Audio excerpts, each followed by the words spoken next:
Tomorrow is a 48 First Alert Weather Day, sponsored by Mr. Rooter Plumbing for all your emergency plumbing services. Now, I'm going to start with where you can find us on the radio tomorrow if you do lose power.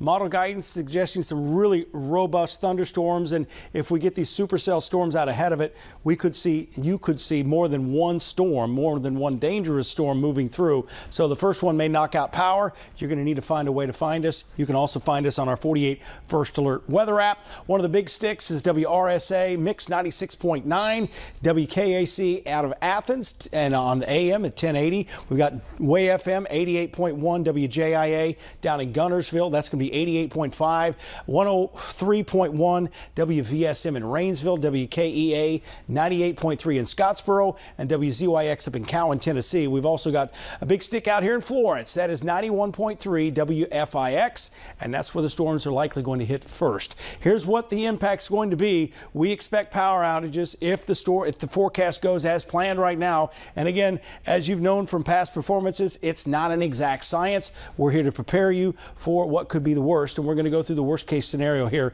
with the model guidance in just a second. Expect power outages, secure that patio furniture. Maybe you just got a new set of patio furniture for the summer weather season, for Memorial Day weekend, got a glass table, things like that. Make sure they're secured. We could see winds 60 to 70 miles per hour, and that patio furniture will be airborne. I will tell you that if you see those winds. Strong tornadoes, EF2 or higher, a possibility within supercell storms.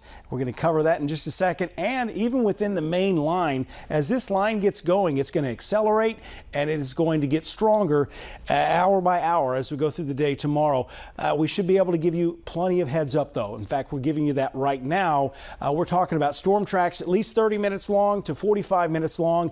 And these will be important if you live in a mobile home. If you're in that storm track tomorrow and you're under a tornado warning and it's just to your west, you're going to want to find alternate places to seek shelter. We're looking at a high risk for 60-plus mile-per-hour winds, heavy rainfall, and frequent lightning. The supercell storms will bring this moderate risk for large hail, golf ball size, and the EF2 type tornadoes, maybe even stronger than that. Here's the worst-case scenario. This is probably as bad as it gets in the model guidance here. This is run here at Barron Services in Huntsville, Alabama. What we're seeing here, showing up around 5 or 6 o'clock, are these little isolated areas in purple. Those would be supercell storms.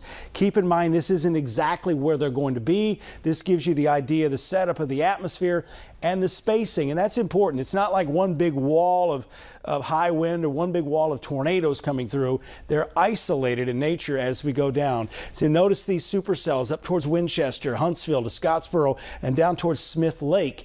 The problem with these is they get to take in all that energy that's out ahead of the main line, which by 8 o'clock, model guidance wise, is forming from Muscle Shoals to Russellville and tracking to the east. So all of this area has a threat of severe weather, including tornadoes. But you notice how well defined these areas are in the model guidance, and that is concerning for that tornado threat for these stronger tornadoes. And as we go through 9 o'clock, moving through the Huntsville metro area and continuing to track to the east, all the model guidance says it should be over by 11 o'clock. Another thing I want to show you, this is called updraft helicity. What this does, it doesn't tell you exactly where the tornado tracks are going to be. It shows you within this line where we may have mesocyclones and the spacing between these stronger storms, so keep that in mind. All the severe weather tonight's out west. Here's your 10-day forecast. Stay weather alert throughout the day tomorrow. As we mentioned earlier, we have a summertime air mass in place and a strong spring cold front moving in. It's kind of an odd setup. We usually don't get tornado threats this late in the season, Margot. We're usually talking about them all like we have earlier today out in the plains and Iowa and Minnesota. If you're new to the area, this is a little rare. We do have tornadoes. We can have tornadoes just about any month of the year. Right. But stay weather alert. This combo, though, is concerning. It's concerning because a lot of times you get the question of, if it rains in the morning, nothing's going to cool this down. Nothing's going to cool this down. This is a summertime air mass. It's like when you go to the Bahamas or you go to the Gulf Coast, it rains in the morning, then you get big storms in the afternoon too. So again, hoping for the best, but just prepare for the worst.